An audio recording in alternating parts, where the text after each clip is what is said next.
Last week, we talked about the Myers-Briggs Type Indicator, the most popular test in America. In your WellCast worksheet, you figured out what personality type you were. Extraverted! Sensing. Feeling. This week, we're going to show you how to work with your own personality to be more productive and happier. Take out your WellCast worksheet. We're going to break down your personality letter by letter, so let's get to stepping. Step 1. E or I. As you recall, the first letter corresponds to whether you're an introvert or an extrovert. If you scored as an extrovert, your learning style is probably social. So what do you do to study better? First of all, get proactive and form a study group before important tests or papers. You'll be more inclined to study if you're surrounded by people. Extrovert heaven! You'll also learn the material better if you can practice by teaching it to others, because extroverts parse through information best by thinking it out loud.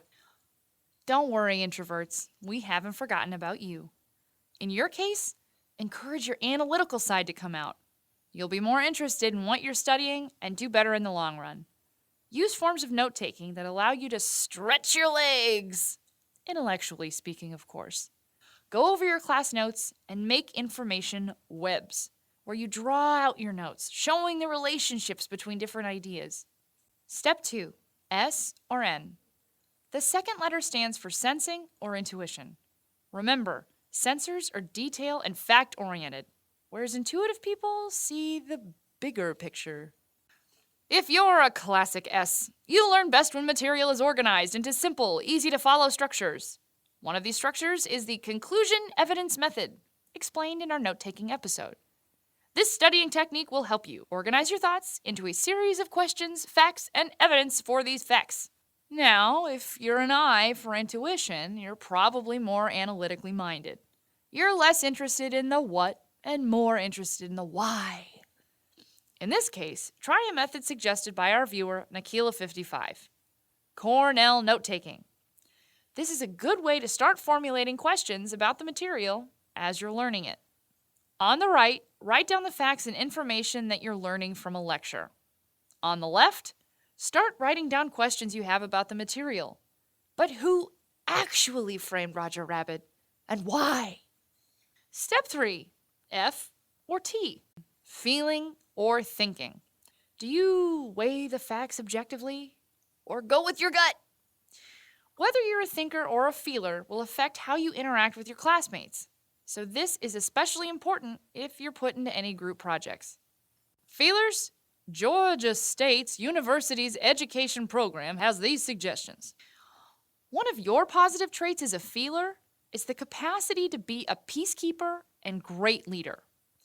If you're working on a collaborative project, encourage equal participation from all group members and draw out others to express their ideas. Because, let's be honest, you're less goal-oriented, you'll have to work harder to stay on task. One way to do this is to set objectives for the group meetings and do your best to stick to them. And thinkers, your penchant for logical decisions will help your group stay on task. On the other hand, be careful that you don't disregard the importance of, say, getting along. Believe us, it's a lot easier to finish that group project if you're not at each other's throats. Step 4, P or J. If you're a perceiver, you're just more adaptable. Your mantra is, let's see what happens. If you're a judger, you're a lot more comfortable with a rigid schedule. Well, perceivers, here's what you're great at. Thinking outside the box, researching and gathering information. Unfortunately, you're not always the best with deadlines. So, try to counter this by dividing a project into a series of small deadlines that you need to hold yourself to. Judgers, you might even turn that paper in early. On the other hand, it might be more difficult for you to test the boundaries of what you're assigned. GSU recommends second look reading. Say you're coming up with a thesis paper. After you've decided what you're going to write, try playing devil's advocate. Write down ideas that question the points you've decided on and try to poke holes in your arguments. Ultimately, this will strengthen your work. This ENFP is tired. Let's recap. Last week, you learned about the Myers-Briggs personality test and found out what your unique 4-letter personality indicator was. This week, we talked about how knowing your Myers-Briggs type can actually help you be more self-aware at school, be more productive, and interact better with others. So whether you're an ENSP or a INTJ or anything in between, you're now better equipped to get the most out of yourself.